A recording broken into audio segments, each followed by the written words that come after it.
Hello everyone, this is Jimmy and welcome to episode 25 of FTB Infinity Evolved Skyblock mode. Today will be all about making more power. So, right now all the power we're making, mostly from these 4 nuclear reactors, is going into the mass fabricator, not that one, the molecular transformer, and our replicator here. The output products are iridium ore, which it produces at about I think it's around a stack a day. It's not a tremendously high rate. And Cenarium, which is also about a stack a day. So, for now, let's take what we've already made, put it away, and see about turning that into more power generation. So, with that, we can make solar panels. Specifically, at this point, we can make the ultimate hybrid solar panel. Once you reach a certain tier, I think anything above the hybrid solar panel can generate energy at night, which is kind of nice. They're less efficient at night, but at least they produce some energy. The ultimate, or the highest tier solar panel, the quantum solar panel, is 8 of these ultimate hybrids jammed together with a quantum core, and you need 9 of these eventually to make the creative energy cell. But perhaps worrying about creatives is getting a little bit ahead of ourselves. The ultimate hybrid solar panel, it's a bunch of stuff that is not all that expensive and 2 pieces of enriched cenarium alloy. This is the same enriched cenarium that went into our Certus quartz wrench. So it's basically the wrench costs as much as 1 ultimate hybrid solar panel. And each of these then, previously, right, took a stack of, it takes 1 stack of iridium ore and 10 pieces of cenarium alloy. So we should, or not of scenario. Sorry. So we should be able to make 2 of these. However, there's a bunch of steps in here that involve various machines, crafting things, and I think setting it all up to be auto-craftable is a good way for us to expand the auto-crafting capabilities of our applied energistics system. One of the first machines I want to set up is the block cutting machine. So we will use block cutting machines in place of metal formers when making most plates. I think almost all, but not quite all plates can be made in here. And this has the advantage of making 9 at once, which obviously is better than making 1 at once. I will continue to power them basically with RF, except we'll transform RF into EU right at the last moment with the industry or immersive engineering connectors. So let's put a recipe into here. In fact, well, let's get it plugged in first and see how fast it is. These block cutting machines do accept overclockers if needed, but they, I believe, are relatively fast, just baseline. The recipe will be 21 blocks, makes 63 times 3 plates. That's just the most I can cram into the number of output slots I'm getting. Give it. Let's put that there and request. Whoopsie. I'm so used to just hitting, my 4 key, because that's where I always bind my wireless thing. Now I have to actually open this thing up until I make a wireless thing on my own. Alright, so this should send 21 iron blocks there. And if we're fast enough, you should see them distributed between the machines, and it's cutting. Alright, the machine is slower than I gave it credit for. We're going to need some overclockers. Let's start with 4 overclockers. I don't actually know if we can power this many. It looks like we can. These take 128 RF or EU a tick by default. So with 4 overclockers, they're using, let's see, 128 times 6.5. I don't know, a lot more power. Somewhere around like 800 EU a tick.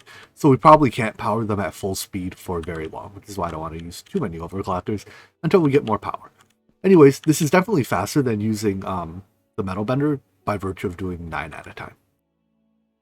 We'll still need some metal formers to handle on-demand crafting, both in rolling mode and extruding mode. Extruding is pretty obvious, we can't make wires in a cutting machine. However, rolling mode is still needed to make stuff like the item casings or fuel cells or something like that, or like the fuel rod casings. There's plenty of recipes that cannot be made in the block cutting machine, unfortunately. I ran out of EXP to rename these interfaces with, and when I came here to try to get more, I was like, how do I actually get to my my experience obelisk? And I think I put up the ME cables in a way that kind of blocked it. Oh well, Ender Pearls to the rescue. It's a perfectly reasonable design for a highly functional mob farm. Don't judge me. This next setup here looks a little weird and different compared to the rest. It looks almost like a nuclear reactor, but it isn't, don't worry. So this is the compressor, and most compressor recipes have a unique trait, well, not unique, but a different trait, that they take multiple inputs, right? Compared to everything we've set up so far, where it's just single input produces some number of output, so we can't just arbitrarily split up their inputs. This takes advantage of the fact that the interface, whenever possible, tries, well, even, I mean, I guess it's just a behavior of the interface. When it splits up items, it gives all items in a single recipe set out the same face of the interface. So because like this, it basically guarantees that if this compressor gets one of these 9 energium dusts, it'll guarantee that the other 8 also go here. So this way we get to spread the output from one interface up to 5 ways relatively easily. Any more than this, we need, phantom phase style behavior. But we don't have any of that easily available right now, so splitting it 5 ways will have to do. I mean, technically splitting it 5 ways is better than what we're doing here with, our metal benders and stuff, where we're only splitting it 4 ways, right? The wiring here is a little awkward because, they're in this weird shape and you have to get wire to all, but whatever, it works. I've been busy encoding recipes. In fact, if we look in our interface terminal, we can see I've used over 1/9 of our molecular assembler slots. I always go top to bottom on these so that it distributes recipes between, like, across multiple interfaces, because related recipes tend to end up close to each other, right? Like all of these patterns or all of these storage components. But if you put them across the row, and then you request one of these 64Ks, then the same interface tries to service everything, and it results in lower overall throughput because you end up using less of your total molecular assemblers.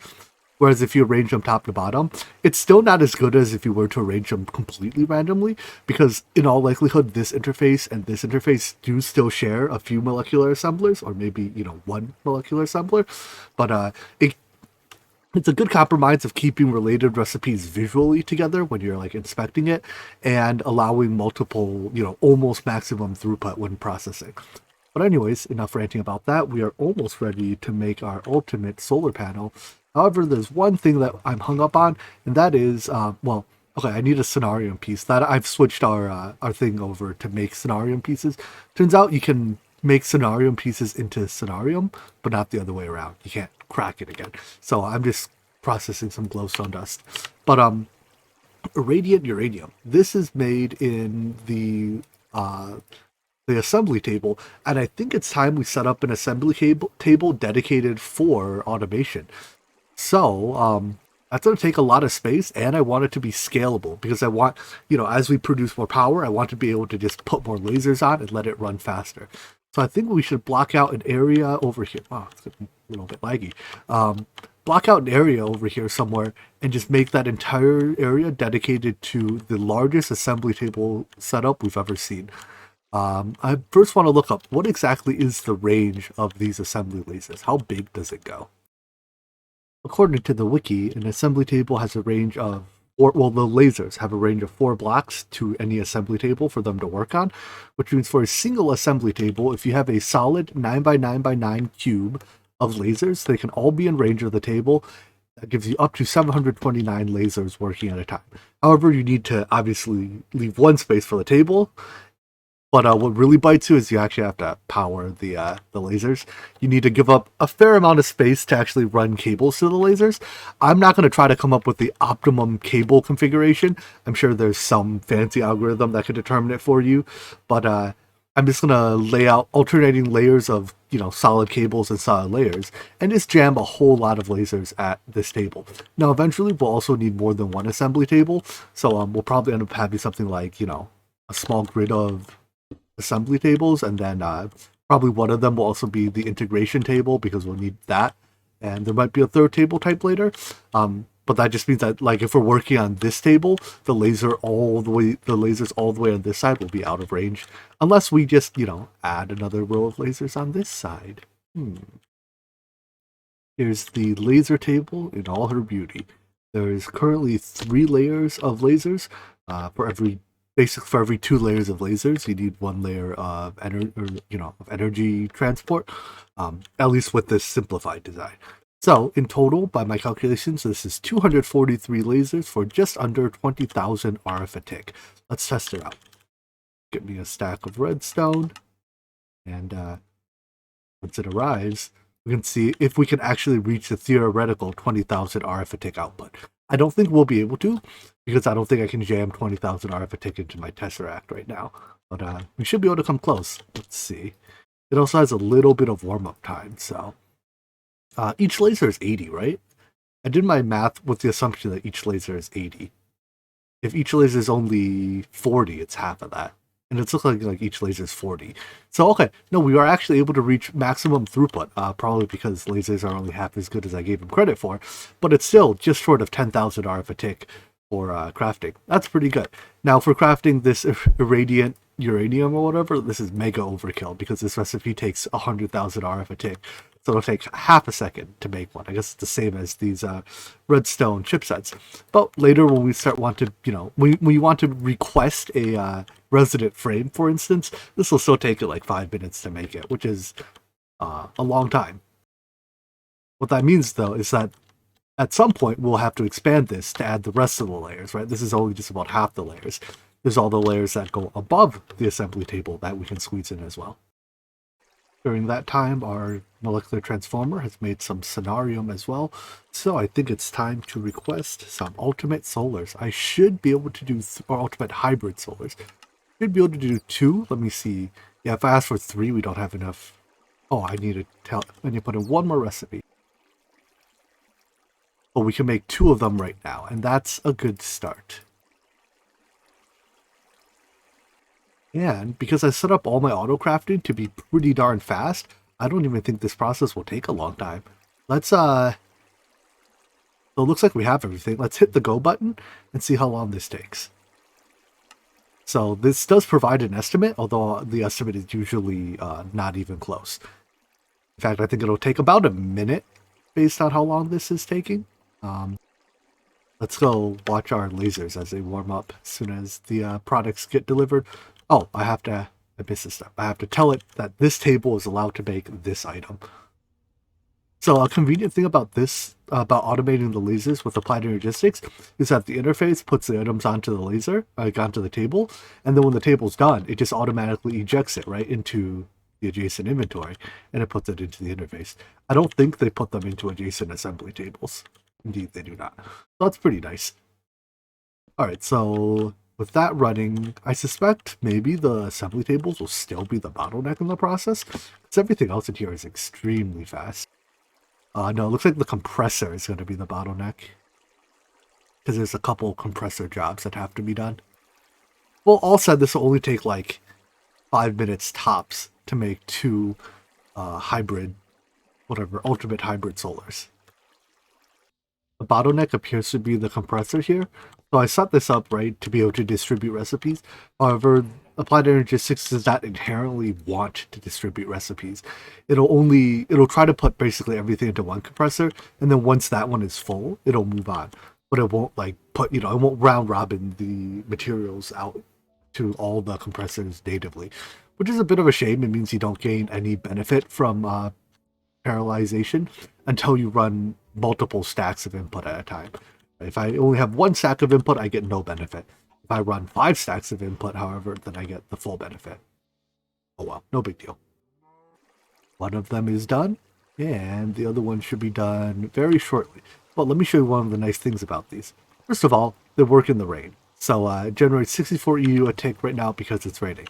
But this is an industrial craft machine, Jimmy. Are you going to hit it with your pickaxe? Yeah. The maker of advanced solar panels decided that it was stupid for you to not get your machines back. So guess what? Even industrial craft add-on authors understand how stupid it is to not get your machines back. How come industrial craft hasn't caught up with the times yet? I don't think I've ever gone to a series that has industrial craft in it without hating on it for some reason or another. It's just such an easy mod to hate on. But anyways, these ultimate hybrids generate 512 EU a tick during the day and 64 at night or when it's raining, basically when the sun is obstructed. So I think from what I've read, the long-term average accounting for rainfall is somewhere just short of 220. Not accounting for rainfall, it's like 228 or something like that. But anyways, wait, no, it should be more than that, right? You get more than 50% daytime. I don't know. Anyways, we get some amount of average EU per tick out of these. Considering they're relatively high cost, it's not actually a terribly good deal. I think it takes them multiple days to actually generate enough power to produce the iridium that went into them, but whatever. For now, this is our best use for iridium, so any iridium and solarium we generate just gets turned into more power. But this isn't going to cut it. Two of these at peak power produce less than our four reactors do, always. So we're going to need a bit more power. And for that, I'm thinking about using the extreme, or I guess it's still called big reactors in this version, but the big reactors, nuclear reactor. The only thing about this reactor is that it is not cheap.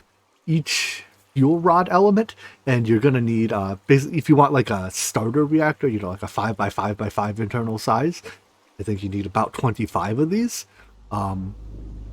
They take a piece of RTG fuel each, which is 3 pieces of plutonium. So how much plutonium do I have? There's a reason I started running these nuclear reactors early, and that's to get a lot of plutonium. So I have 700. Okay, that's good. I can make 250 plus fuel rods. That actually is plenty. You can print plutonium in this mass fabricator thingy, replicator. However, it's significantly more expensive than printing iridium ore. It's like 300 millibuckets of UU matter per piece of plutonium. So it's quite inefficient to print it versus generating it in a nuclear reactor. I think the only other bottleneck for making this is that it takes a tremendous amount of steel. I have a lot of steel bottleneck, but I think we might this might use so much steel that we're going to have to set up a faster steel production system. On second thought, maybe it doesn't take quite as much steel as I thought. It takes 212 casings to make the basic 5x5x5 reactor. Well, at least that's what I consider basic. But that only takes 400 steel plus another, 200 to make electrical steel. So I guess our steel production right now is sufficient. What I've just been doing is every couple days I come out and empty this chest and put a new batch of iron in here. It's definitely not very efficient. Well, it's very energy efficient. It's not very fast, but I guess it's fast enough because it's always running. I finally get to use this integration table that I accidentally built like 10 episodes ago. The reactor controller here requires a top chipset, which is made in an assembly table. I still don't need to use this integration table. Go away, integration table, you're useless. Whoops. So much for that excitement. It's been about a week, I think, since we've replaced our rotors here, right? I come here and see it does say 100%. Like, this rotor looks to be perfectly healthy. Even if I take it out, put it back in, it still looks to be 100%. I suspect in a couple of days we'll come back and find that it has mysteriously disappeared. Reacted up all the components for a 5x5x5 internal size reactor. So that's 7x7x7 external. Let's see, that takes up one of these cells, so I guess we just put it like here. Seems like a good spot to me. The reactor is just composed of a box, and inside you want to place your fuel rods in vertical stacks, topped by control rods. For my design here, I just have them in this basic X pattern. And then aside from that, you need a controller, at least one access port, although I would highly recommend 2, one for input, one for output, and a power tap to get power out. So now, as long as I get some yellorium here, let's have 17,000, right? Let's grab 4 stacks to fuel it. I don't know how much it takes to initially fuel it, but you put that in the input port, and as long as you turn it on, it'll start running. But it won't be very efficient right now because there's nothing cooling it. Right now, it's basically just air cooled. Let's turn it on. So I expect it'll produce somewhere around 11,000 RF, but it'll consume fuel at a pretty high rate. In fact, maybe the energy production will even be lower because of the decreased fuel or the increased temperature. The temperature, if it gets too high, it's something about here. But this reactor cannot melt down. That's the good news. No matter how hot you get it, it can't melt down. It can't do any damage. But if it's too hot, its fuel consumption rate is high, and that results in less energy per unit fuel. So to cool it, you want to literally dump some fluid into here. The best coolant fluid is gelid cryothium. However, cryothium source blocks are affected by gravity, which makes them a little annoying. If you want to fill this thing with entirely with cryothium, it takes, a lot of cryothium because you have to fill every block. The next best coolant is resonant ender, and it's like 95% as good, while source blocks are not affected by gravity.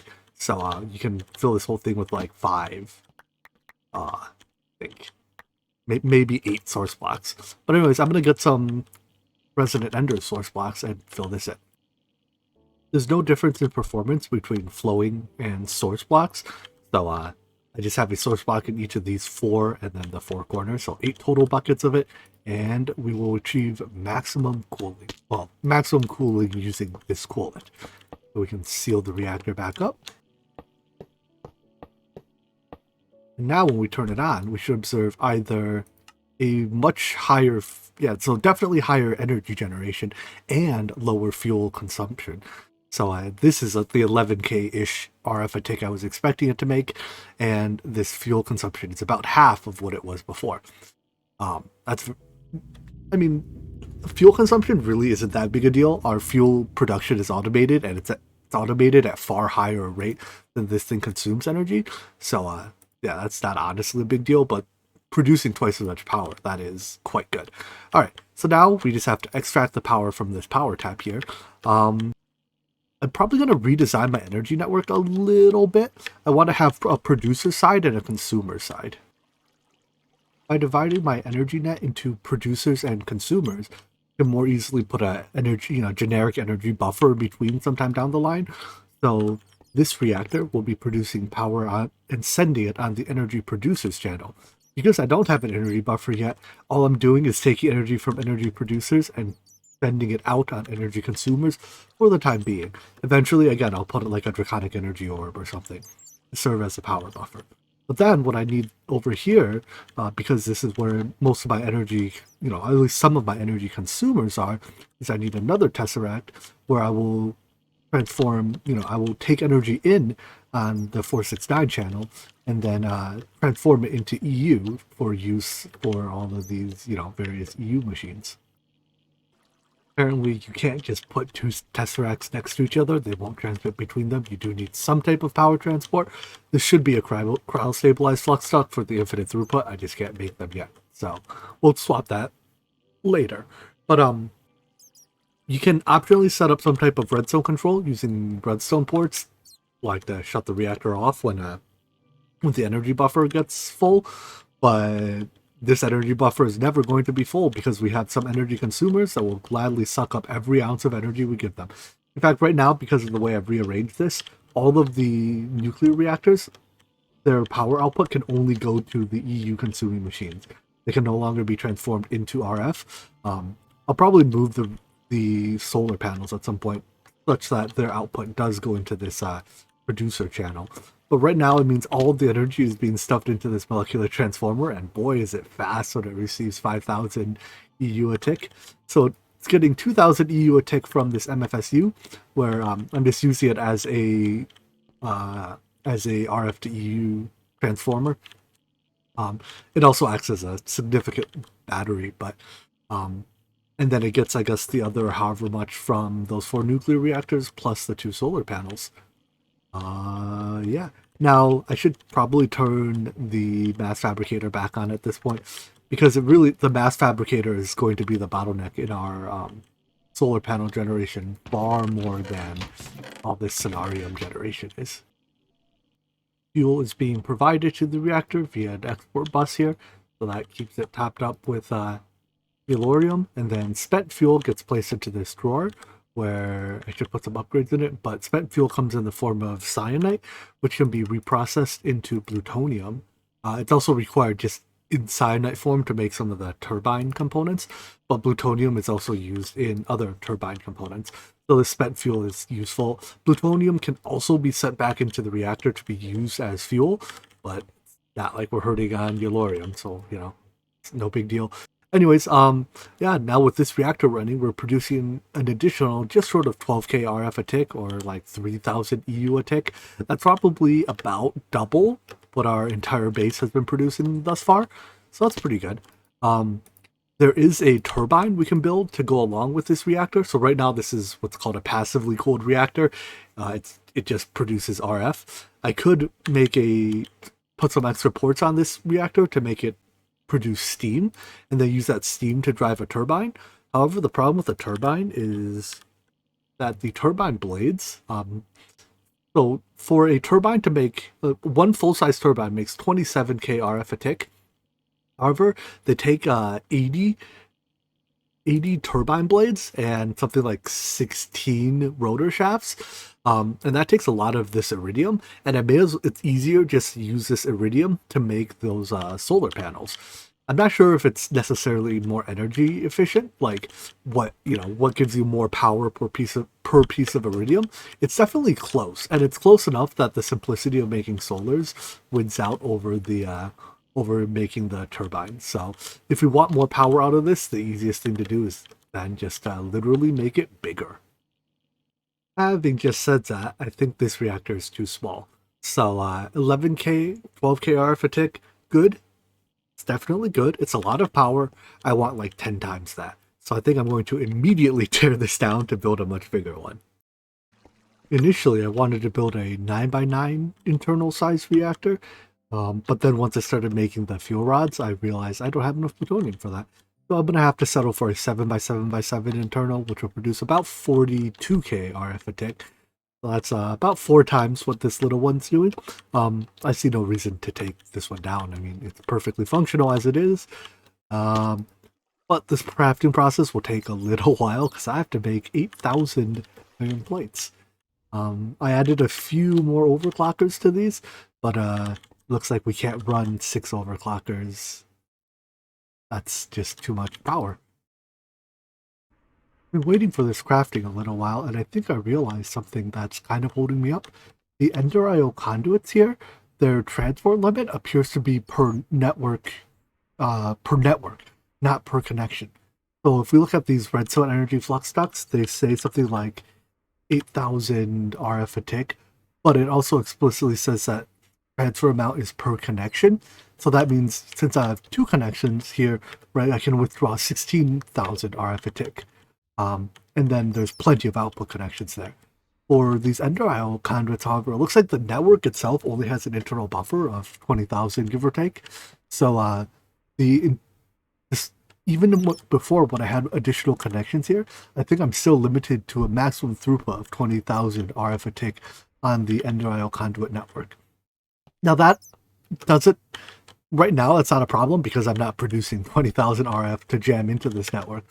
But at some point, I do have to keep that in mind when I continue to expand my energy consumers here, because I can't just, connect to more sides of the Tesseract and expect that I can jam more energy into my Ender IO conduits. I think this behavior has changed between this version and the version of Ender IO that I'm used to on Minecraft 1.12. That's our almost done crafting. There's 6 left. In total, it took about 20-25 minutes to do, so this is really telling me that iron plates are a good candidate for something to passively craft. I suppose I kind of knew that. It's really telling me that I should get around and do that already. Um, but we'll do that tomorrow, probably. I don't know. I love procrastinating. All the fuel rods are in place, and all the Endurium is in place. All that's left is to close it up and hope that when we turn it on, the base doesn't turn into Chernobyl. In total, it took over 10 stacks of Yellorium to fully fuel this reactor. Let's turn it on and compare its power generation and fuel consumption rate to our little one. So immediately, its power generation goes way above. I expect this number to be about 42, I think. That's what my calculator said it should be. And it's darn close to 42k RF a tick at about 8.7 millibuckets per tick of fuel. So compared to this, it's about 4 times the energy, or 4 times the power for like 6 times the fuel. So it's less fuel efficient, but it produces just more raw energy overall. So I'm going to get a Tesseract for it and plug it in. Oh, I probably should put an energy tap on it. Apparently, you're allowed to build these reactors without energy taps. One questions why you would ever do that. Well, no, I guess I could see why if you need plutonium for some reason. With this much energy production now, we are actually unable to consume energy fast enough. It's easy enough problem to fix. All we need is transform more of the RF into EU, because once again, this machine will gladly slurp up all the EU we give it. With 4 transformers here, we are effectively transforming 32,000 RF into 8,000 EU, and that's being, some of it's going to the molecular transformer, which is now running much faster. I probably don't need to go through all that glowstone, but whatever. And then the rest of it is going to this mass fabricator, which is apparently eaten through all the scrap I had buffered. I even upgraded to 8 overclockers per recycler here, but looks like it'll take even a bit more than that. With 10 overclockers per recycler, we now do appear to be producing scrap fast enough, and I think this is the magical point where the recycler is processing 1 item per tick. So as far as I know, additional overclockers don't actually help anymore. Alright, well, I think that's it for today. One thing I do have to keep an eye on is my yellorium supply. It's entirely possible that with both of these reactors running, we are actually consuming it faster than we're producing it. If so, we have to do something about that. But we'll check back on that tomorrow. In fact, let's see exactly how much yellorium we have today. Let's get a bit more precision here. For some reason, I stored yellorium in a non-compacting drawer. I'm going to go ahead and assume past Jimmy wasn't an idiot and it just doesn't compact correctly. But we have 16,305. So when we check back tomorrow, we'll see if we have more, less, or the same. Spoiler, it won't be the same. But in any event, I think that's it for today. So I hope you enjoyed this video, and I hope to see you in the next one. Take care. Bye-bye.